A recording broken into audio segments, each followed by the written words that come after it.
in Bournemouth, south coast of England. I've got Simon from Baest here. This is Yeah. your final show of the tour. How has the UK been treating you? How's it all going? Yeah, it's going good. It's been a good run, a Yeah. good leg. That's obviously also why we did it. We actually asked for a separate UK Ireland show because whenever going here, we've been here a couple of times. It's always good shows and there's a good show up. And the recent shows, some of them has been sold out. So I think tonight is exciting, almost yeah? sold out. I think it is. yeah, already I close believe now. 12 tickets or something Yeah, like that. yeah. So, It may, yeah. maybe even less now. So you know. Maybe. Well, the last time I caught up with you was when your Necro Sapiens Yeah. album came out. Yeah, the last album we did was Necrosapiens, and that's a while ago now. Yeah. Like 2001, we put it. 2021, we put it out. For me, it's not that long time ago, but of course it In the land of making albums, it's an eternity. for it's an fans. eternity. Yeah, I can say everybody is always fucking asking for new, and maybe just take a bit of a rest, enjoy what you got, and it's a good album, There's some strong songs in there, and we still enjoy playing them. And last time we were here in UK, I believe, was to promote the album in 2022. That again is not that long time ago, I think, in my experience. But a lot of things happening, so time flies. I feel like, for me personally, you just shot out from somewhere, and LG Petrov from Entombed, he took you out on the road as well. You did a lot of touring with him. I mean, do you feel like those tours that you did with him kind of catapulted you a little bit further, getting his not approval, but him putting his arm around you and saying, these guys are fucking good, you got to check them out? Well, absolutely. In some kind of way, I think definitely just us going on tour and trying to tour abroad was such a boost for us. That's what I'm saying. If you want to be an international brand and band, you got to go out there. Especially if you're from a small country like Denmark, you have to spark yourself. You're in the shadows of northern black metal and legends from Sweden. And that death metal scene there, LG Petrov, is no excuse. So definitely his approval was sparking something in us, and we definitely wanted to go afterwards as well. But we just get so nostalgic when thinking about that time. Yeah. That was the last, probably last tour he did before he passed away, and yeah, there's some kind of approval from that, and it sparked us to work any further. Yeah. You recently put Colossus out as a single, so you are writing new music. It's just coming in little tidbits. So, playing that. Have you been playing that live on this tour so far? How's that been going down? We have actually. We also played it on the last European tour. Okay. To get into it.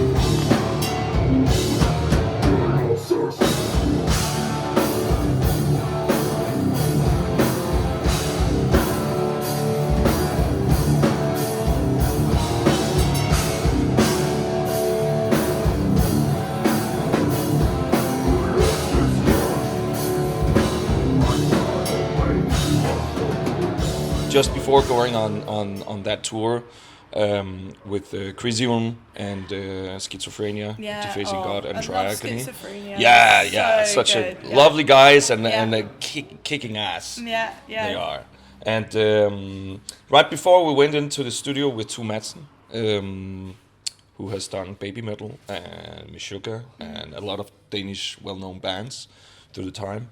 How was it working with him, and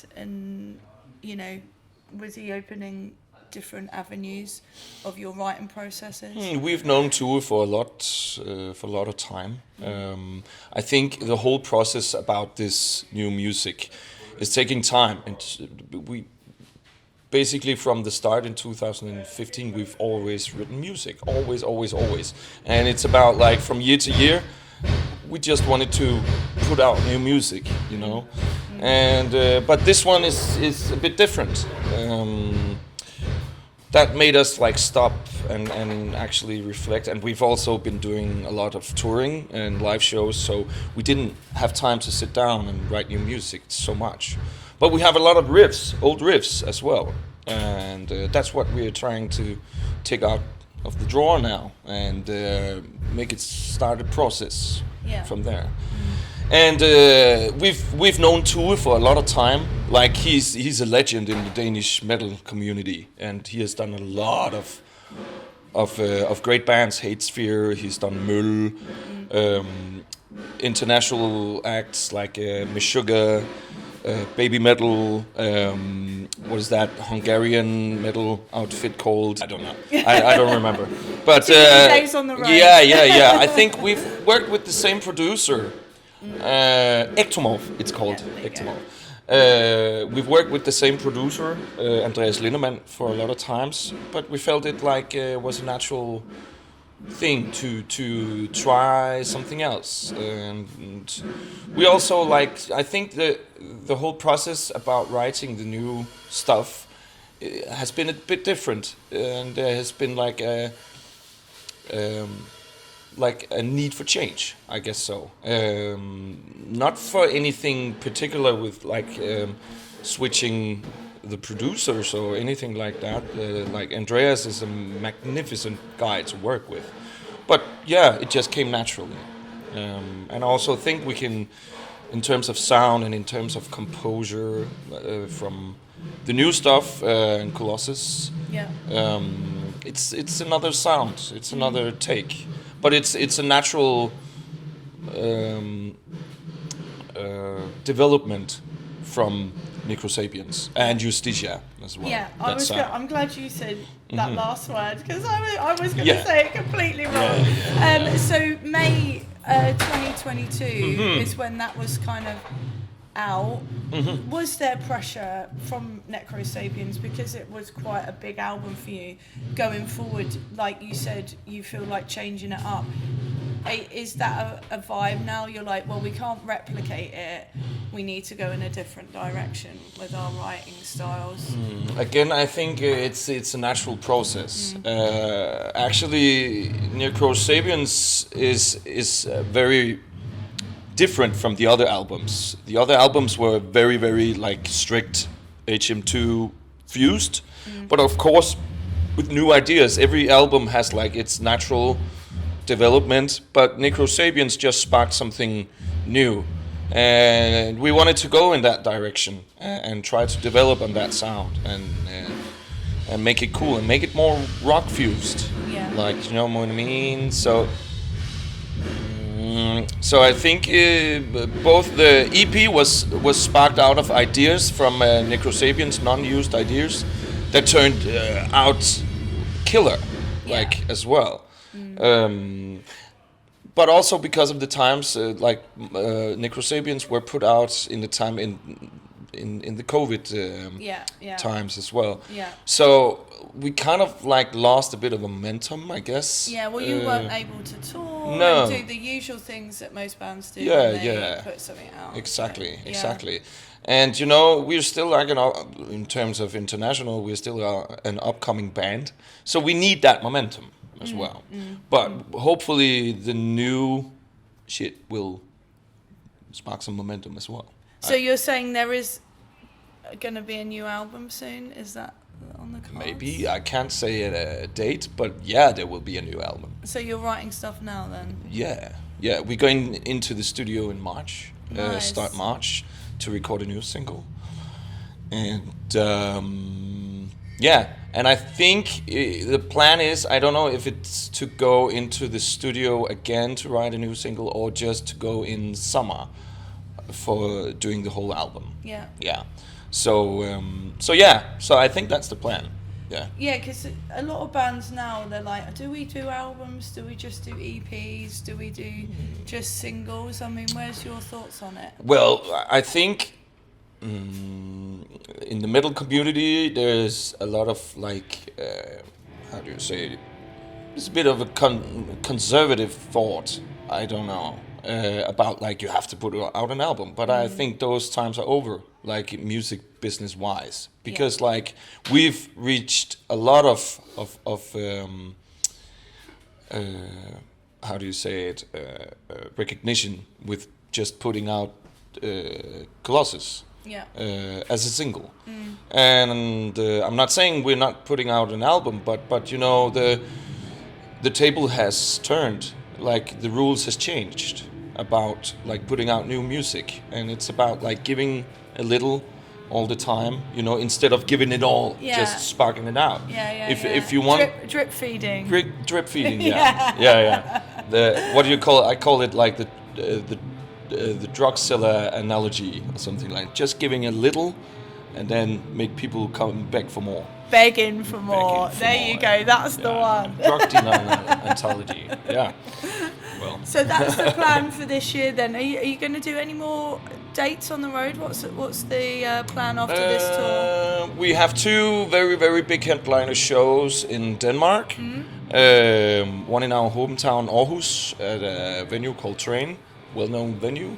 And then it's going to be a messy night, that one. Yeah, fuck yeah. It's gonna slam, man. Yeah. And then the week after we're playing in Copenhagen at a venue called Storvika, 1,500 capacity, the biggest club venue, I believe, in Copenhagen, or at least, and one of the bigger ones in Denmark as well. And we have sold quite over 1,000 tickets right now. So yeah. And our friends in Cabal, who has just been here in the UK as well, is coming with us as well. Nice. So yeah, again, slamming, messy, slamming, sweaty, dripping, all that. Well, it sounds like you got some good plans. The end of the year is, if you do put an album out, or you do, what's the thoughts on releasing? Time-wise, we don't know. We can't say. To be honest, we've been working, as I said before, we've been working a lot, like deadline, timeline scheduled, and Century Media giving you. No, I actually think Century Media is just putting out some they gladly put out a time schedule, but they've always like given us a loose ledge, I guess, because like they know how we work and they know our needs and how we want to work. They know we can work hard and do like deadlines as well. But they also know that we have a lot of discipline, like and we're pretty much DIY in our own business. Yeah. So, like, I just did an interview with Slope. Oh yeah. And they're exactly the same. Oh yeah. And they're just signed to Century Media, but they're totally they're like, we like that Century Media just leave us to it. And, They do. Yeah. And that's how it's supposed to do. And whenever we pick up a meeting or something like that, it's always about the other things as well, and like sparring, basically, like a natural like group reflectionary process. Yeah. Which is cool because you get new ideas and you get to sit in front of each other and actually have a good time. We love always having the guys from Century Media over because it's again carnage probably. I think we all laugh. Yeah. I've always take him out. Yeah. I've seen a lot of videos of your merch where you keep all your merch because you do everything. You send it all. Ourselves, And also you have like this area that you put all your band stuff and you create and it seems like a proper little family. You guys, it is. The way it that is. You live and breathe each other's air. Absolutely. We're kind of family people as well. Like we have our wife. 2 of them are dedicated parents as well. And we have our like girlfriends and wives, and they're also like a part of this family as well. you know, they have to stick up for our shit, you know, always They going gotta on support, tour yeah, and like, you're like, support us, Yeah. like, and like we also have to look to that, you know, that's the Yeah. foundation Yeah. as well. Yeah, 100%. And it is a family, you know. Our manager is the brother of the one guitarist as well, so there's good chemistry and like familiar vibe in this band as well. good. Everybody's having a good time. Yeah. Oh, amazing, Yeah. amazing. Well, I know tonight's going to be epic Yeah, it on is. all levels. I can I'm tell, I can excited tell. for it. This is my first time excited too. seeing you guys. Yeah. After all these years of being into you, Yeah. so it's going to be great. But That's my cool. final question for you: Desert Island, one album, no compilations, no greatest hits, and no lives. What would you take and why?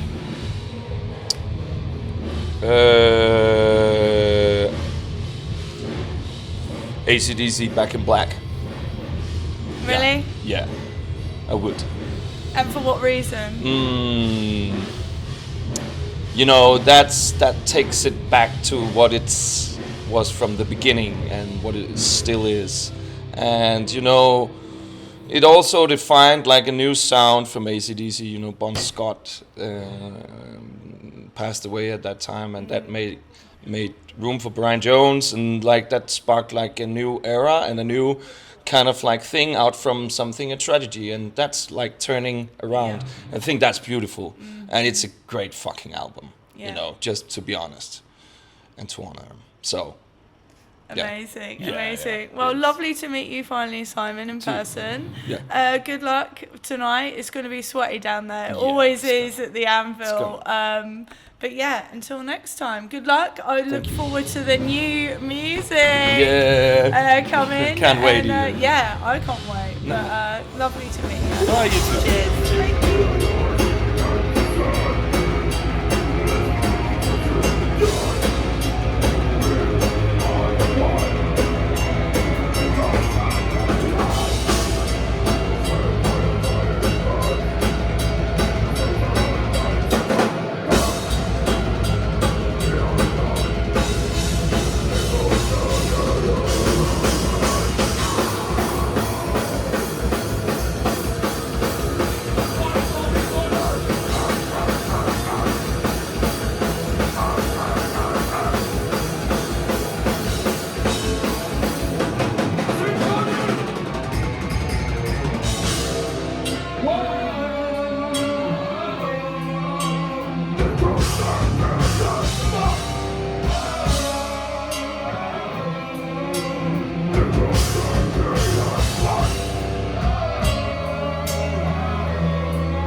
Thank you so fucking much.